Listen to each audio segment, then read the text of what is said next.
You right Caught there? me there. Yeah, I was gonna say. I was looking at you down there.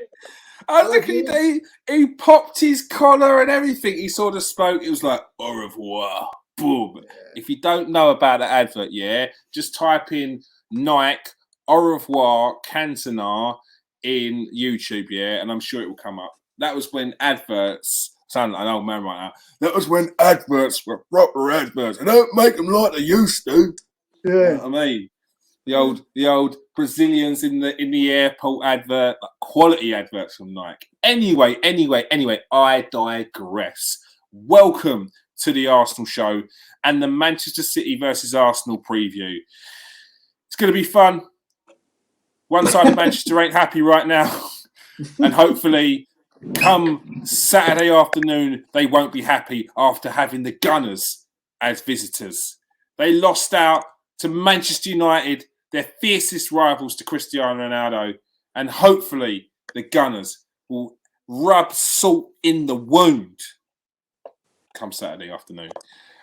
Joining me today is Steve, Chief Scout K. How you doing, Steve?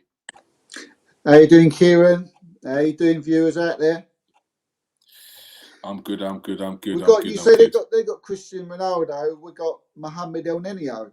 So hey, no. We have Pierre-Emerick Aubameyang, and I have to say, he was your key man on the pre-match preview of the West Brom game, and he ended up getting a hat trick. Well, I'm glad you brought that up. Well. We're not finished there. He gave a score prediction of 3-1. It was 6-0. You got the win. Right. You got a point. You get a point. Not three, you get a point. But you did get the key man. I mean, there is no other key man than a man that gets a hat trick. So I'll give you that. 100%. I'll take that. I'll take a point. And to be fair, the starting lineup which you wanted against the starting lineup which you thought that Arteta might go for, is probably more in the team that you wanted, weren't it? Yeah, it was, wasn't it? Yeah. Ramsdale started. You know, Xhaka started. Xhaka start. You know, Odegaard, Aubameyang. Yeah. It wasn't. It was a solid team. We had Tavares. We had. I said I'd like to see play. He played, and as very well as well. He's looking good, isn't he? He's looking good, Tavares. I like him a lot. Tavares. I think we could have something. Pretty special there. It's just a shame that, they're going to be having. Well, it's not a shame really, because I think we might possibly now have that. That left back who can fight. It's a good balance. It's a good balance, and it will also give Kieron Tierney some respite to actually fully recover from his injuries, because he does strike me as a player who would play with slight injuries and not really tell the coach because he feels obliged to, because there's no cover, but it's just the kind of player that he is. He just wants to play through the pain properly. So I think it'll be good for him. I think it'll be good for the team as well.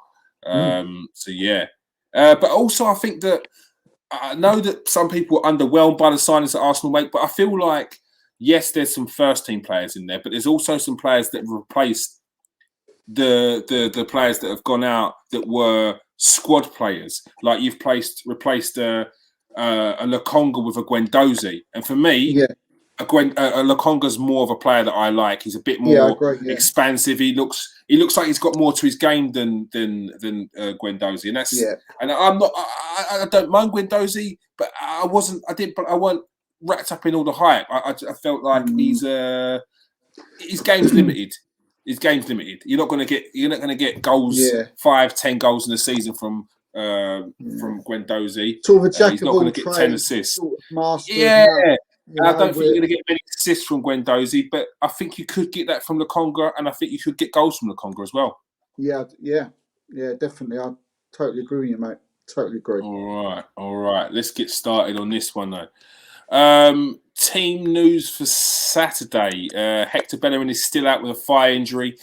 Gabriel Magalhaes, although in training, is still injured with a knee injury. Eddie Nketiah is still out. Thomas Partey is still out. And Ben White is not back yet although he's looking like he will be back soon, but it's probably too early for the game against Manchester City. With that being said, Steve, who do you think will start? Let's start off with your predicted 11 that Mikel Arteta will pick, and then we'll go with who you think, what players you'd put in over the ones that Mikel Arteta would put in. So let's start off with Mikel Arteta's 11. Mikel Arteta's 11. I think he'll bring Leno back.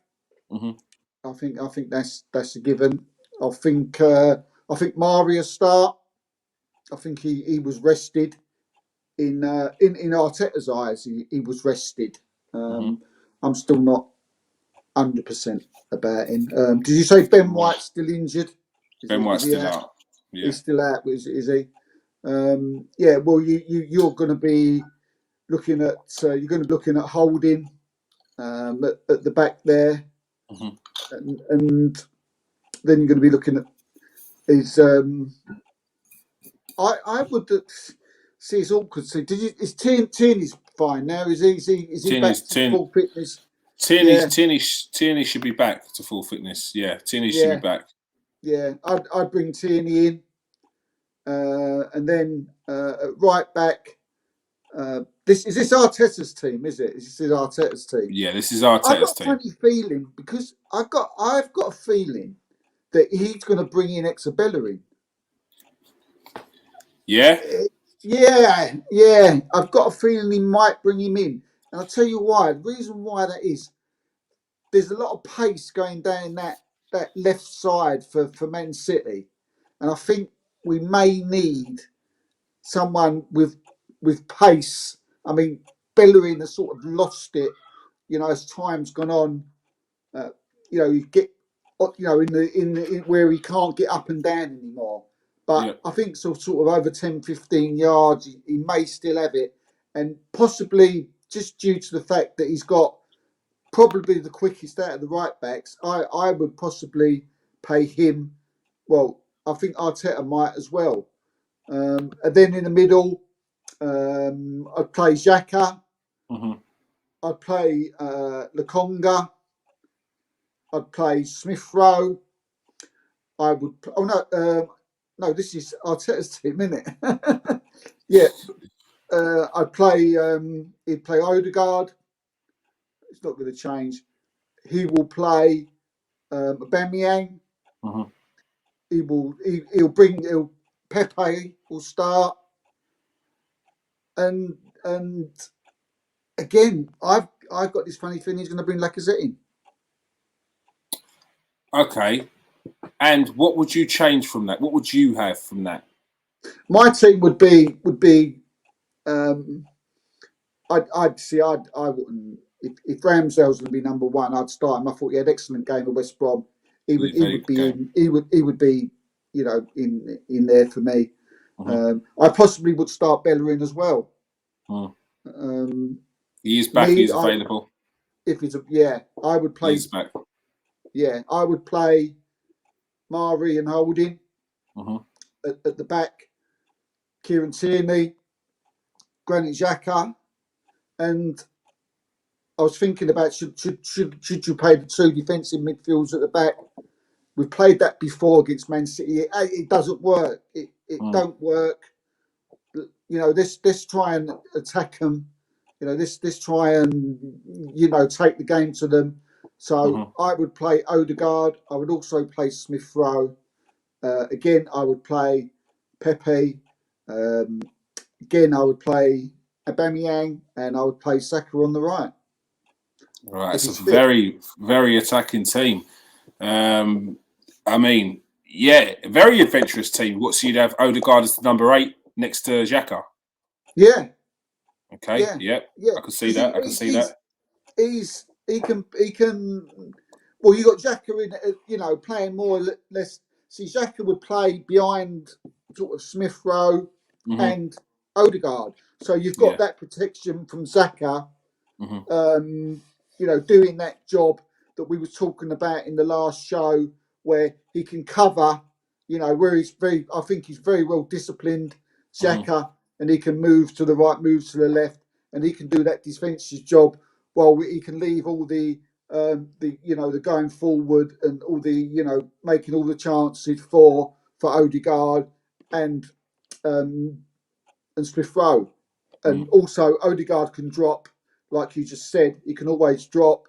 Xhaka's first thought will always be to give the ball to Odegaard.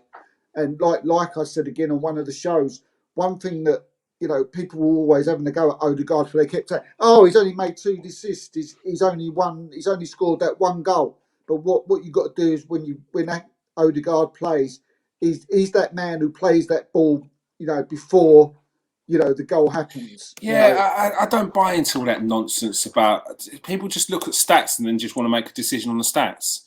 Yeah, it's garbage.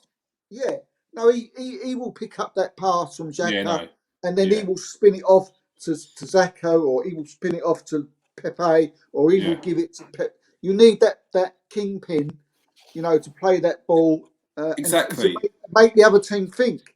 Exactly. When Odegaard gets that ball, he is capable of playing that special ball, doing that something a bit, out the ordinary. So Man City will have that in their minds too. So I think he gets. That's why he's bought Odegaard. He's got a player there who can do a number of jobs. Yeah, definitely. I totally agree. And with Odegaard, he could get 15 assists in a season if he was just to sit in that number 10 role, but he doesn't. He drops deep. No. He drops in wide, which then creates space, which then the defender doesn't know whether to drop in or stay in the position. And if he does drop in and follow Odegaard, then that leaves space for someone like Smith Rowe, or it leaves space for another winger or attack. And that's what people aren't taking in. His movement across around the pitch is honestly, he is like a Rolls Royce. He glides across the pitch, and even I was saying to a friend the other day, even on the littlest things, and only like real football people will get it when they see it.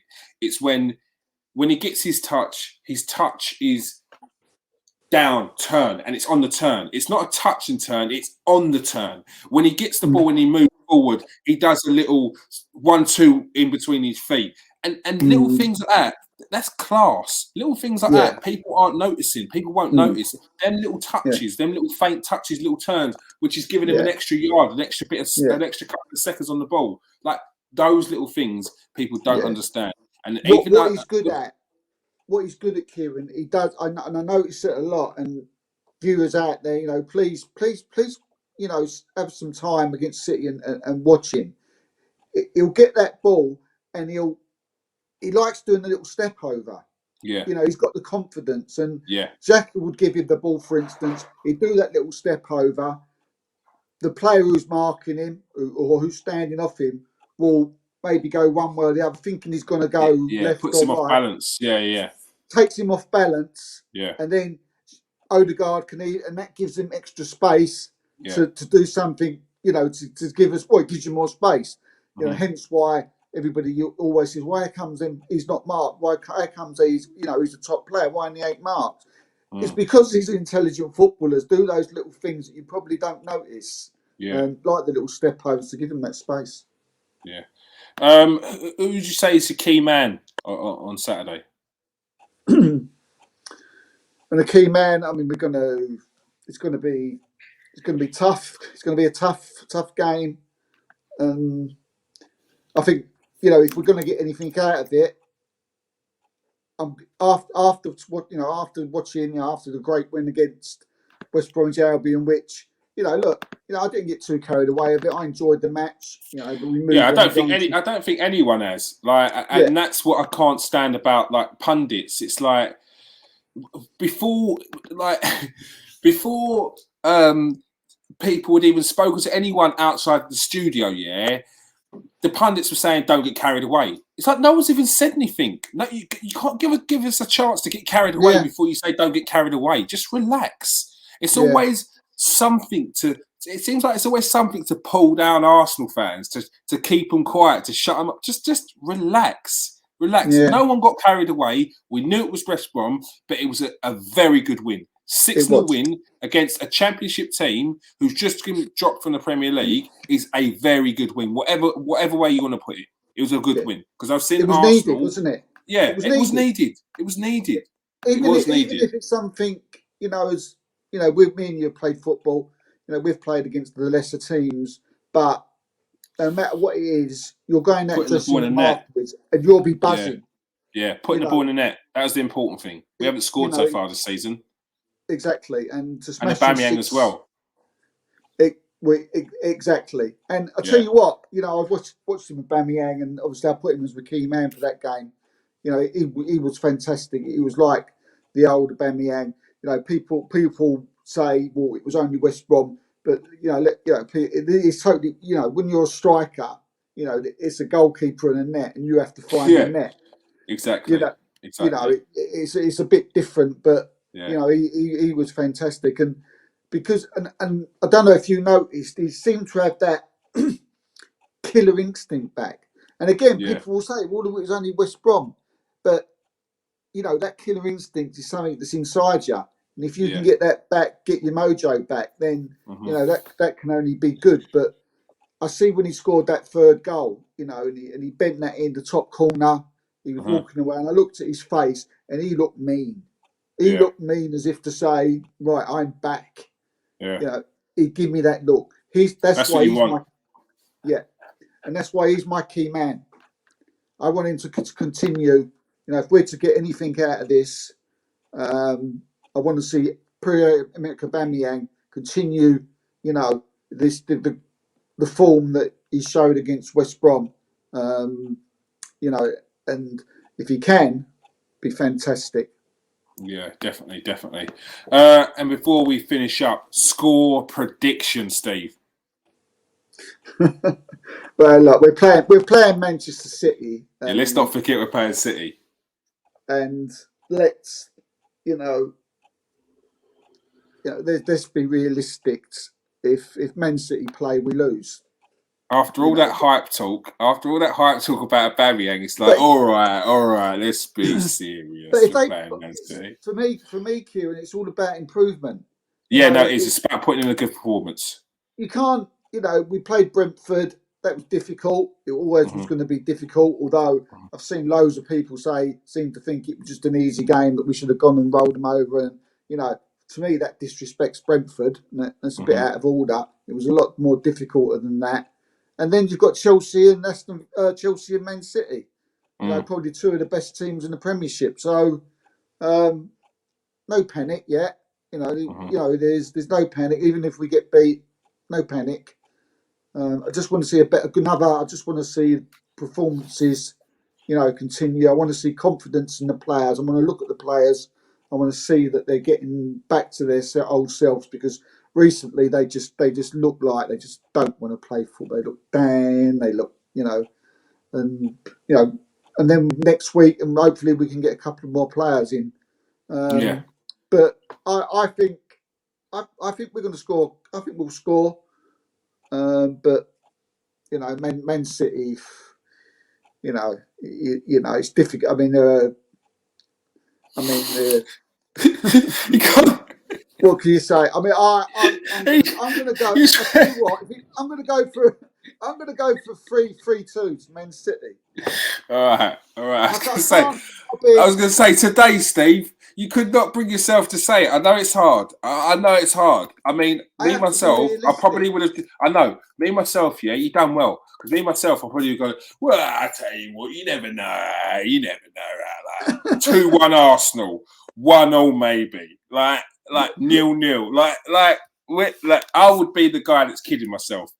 I respect that you were able to say a 3-2 loss. I had a conversation with someone the other day, a family member, and I went all through that. I was like, it's Brentford, don't worry, we proved him. Chelsea was all right, and then we played West Brom. And, don't get too, thinking this is Man City. They've got this player, that player. They can score goals for fun in every area. But I know it was just like talking to it was like talking to nothing. Because straight after, as soon as I finished this 10 minutes of, Hype talk. diagnosis of Yeah. Arsenal. It looks. You It went, realised it was Man City we were playing. the person I was talking to went, yeah, but we could win, if we play. I went, well, we could, it's possible. Lots of things we could do. Yeah. But beating City is going to be very tough. And I don't know if it's going to be one of them things. But we could do, because it's a game of football. And City haven't got a forward at the moment, although they did smash, was it not Crystal Palace? Norwich, wasn't it? Norwich, they smashed, it was Norwich. They smashed Norwich the other day. Gabriel Jesus. Everyone says they haven't got a forward, they haven't got a striker. Gabriel Jesus is quality still. Mahrez, Sterling, De Bruyne. I'll tell you what. Last season, I said, Ferran Torres, right? I said to people on one of our shows, and I said, you'll see a lot of him on the bench this season, because that's what Pep does. When he brings his new signings in, 9 times out of 10, unless there's someone special, he brings them through to the bench, and slowly he makes them up into the first team. And I tell you what, Ferran Torres, so he's coming to the second season he's been at the club, and he's on fire. He's looking good, isn't he? He's dangerous. He is dangerous. Yeah. You're going to have to watch him. He is. So, Steve's giving us a 3-2 prediction. I mean, and what we're, as Arsenal fans, looking for is a very good performance from Arsenal. A win would be great. A draw, I'll take now. But we're looking for progression. We're looking for a better performance. And if we can take a good performance into the up and coming games, which is the likes of Norwich and Burnley, we could kickstart our season. And people will start getting off of Arteta's back, as long as we maybe couple of signings before the window closes. That's what we need. We need a couple of signings before the window closes, definitely. Yeah, we do. All right, that is all we have time for. Thank you, everyone, for joining us for the show. Thank you very much for joining us, Steve. Pleasure, mate. Pleasure. All right. Peace out, people. It's a big game tomorrow. Stay safe. Come on, Arsenal.